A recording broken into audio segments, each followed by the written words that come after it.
After doing YouTube for several years now and having one channel that grew super fast and established an audience that really stuck onto the channel, and also having created channels that just didn't work as well, I have some things that I've done wrong during the years that I've tried growing here on YouTube, and things that I think you might be doing wrong as well. And that's why we're going to talk about this today, because I think some of these, there's a reason why we do these things wrong, because this info just keeps being said in all of these YouTube growth videos.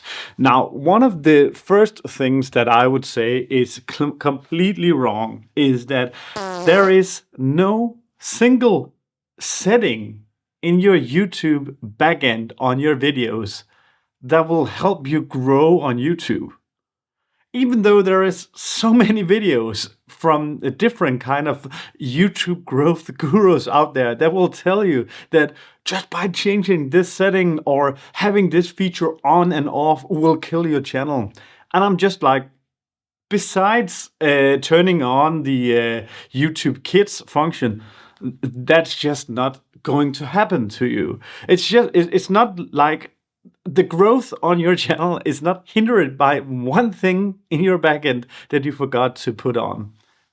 And maybe it's not something that you want to hear, because you always want to, and I always want to, find some sort of external factor in why I haven't made it yet.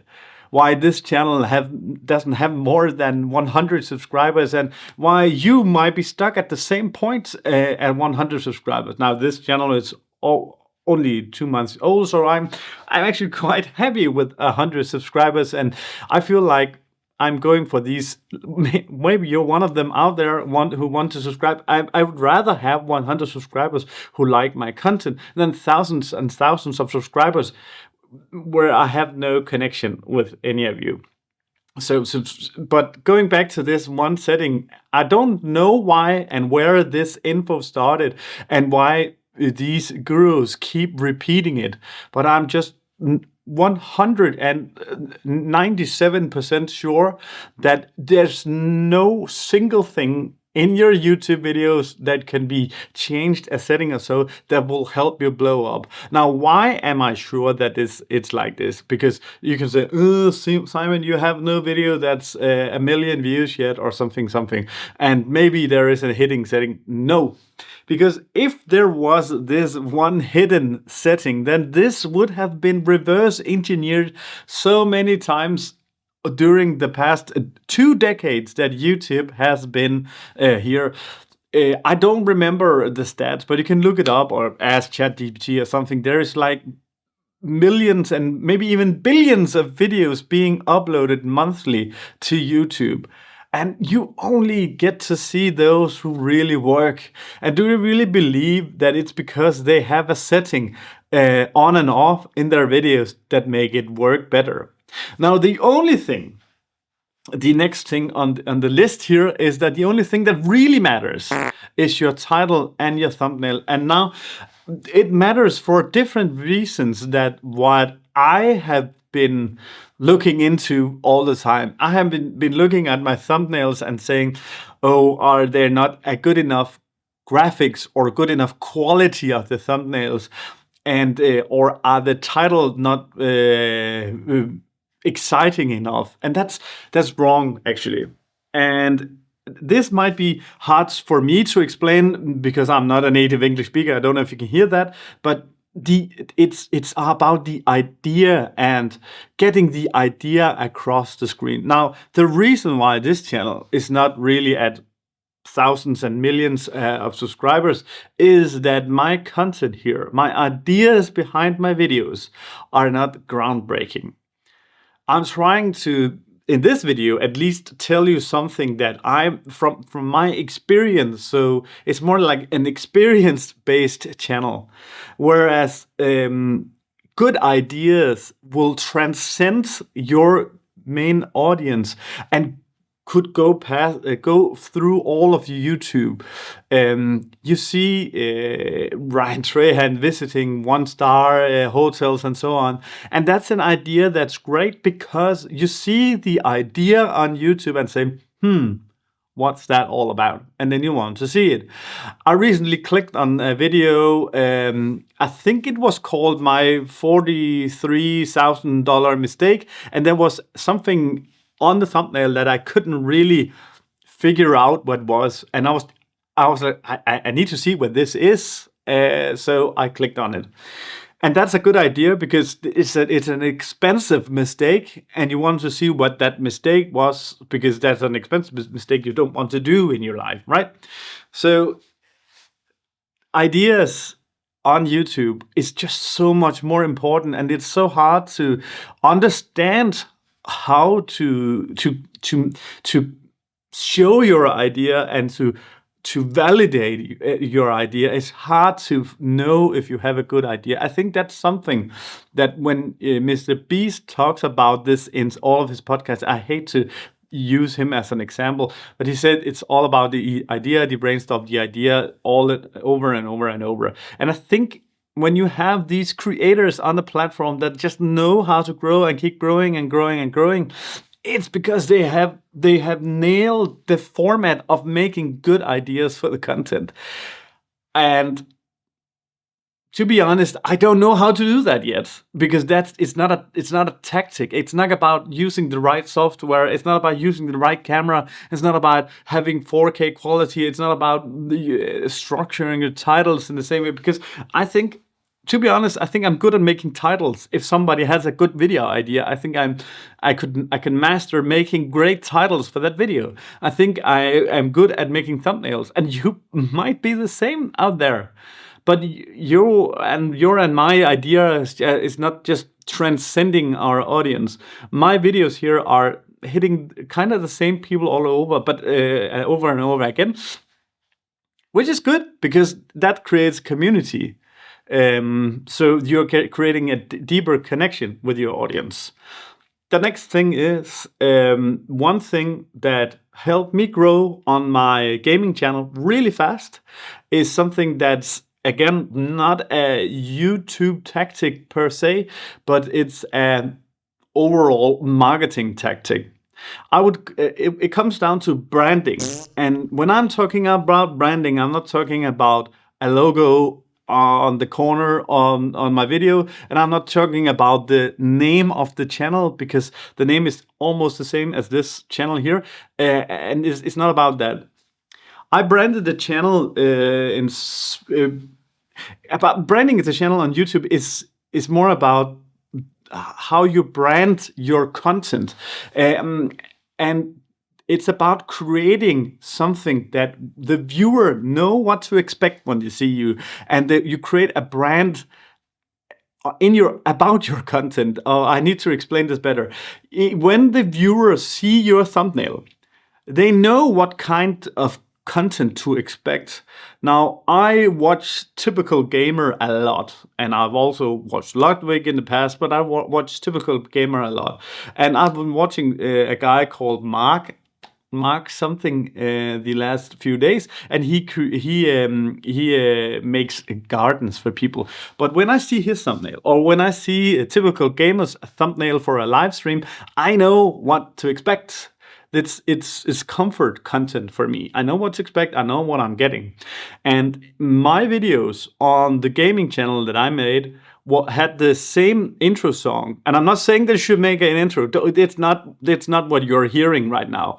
It's just the same intro underlaying music, which I really loved. That music. It sets the mood for all of my videos, and I really enjoyed making those videos. So you could hear in my voice, hear in my the way that I spoke in my videos, that I was looking forward to spending time with the viewer in the videos.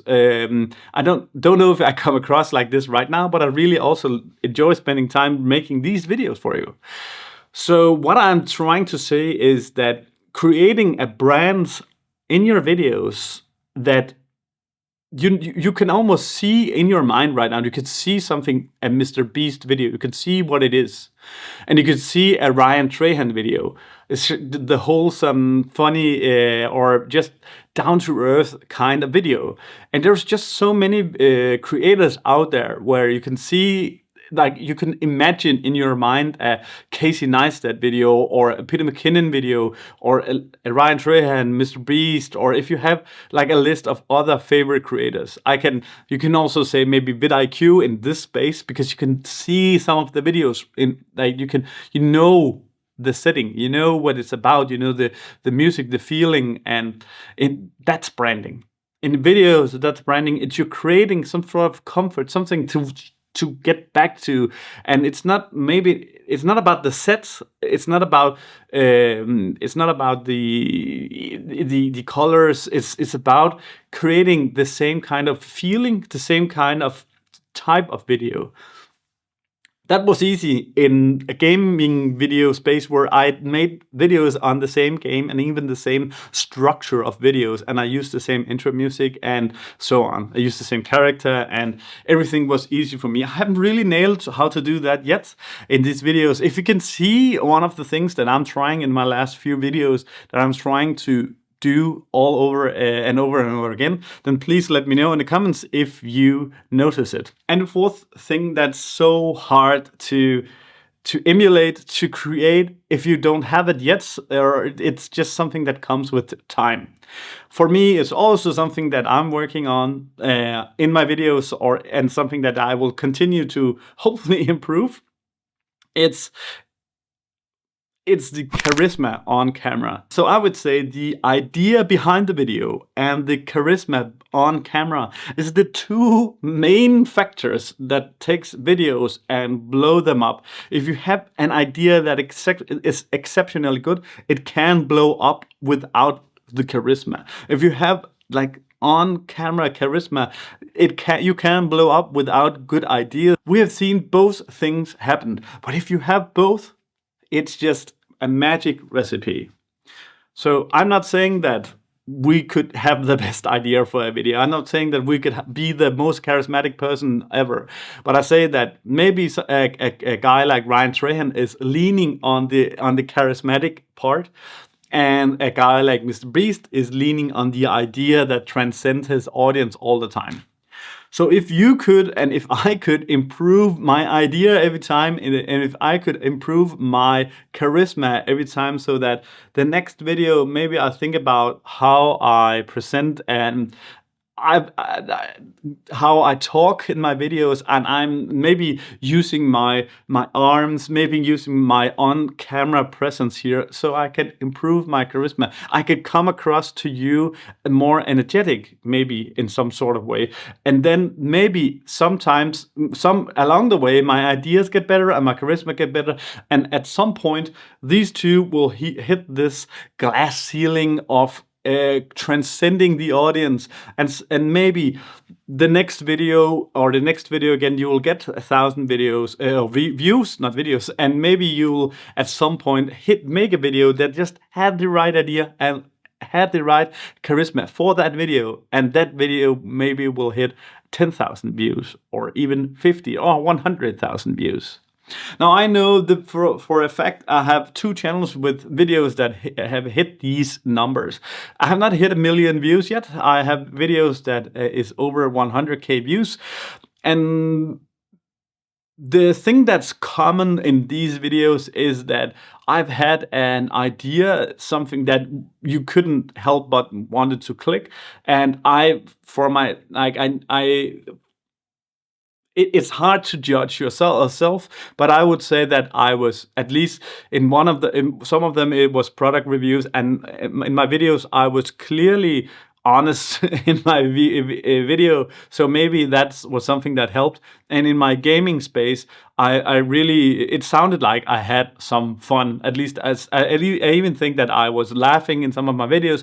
And if you could laugh in your videos, and if you could laugh of yourself, if you could smile in your videos, maybe you could rub off on the viewer and make them have a better day. So I'd say that's what worked on my gaming videos, and what worked on my product review videos was complete and utter transparency and like honesty, and a good idea for like both of them.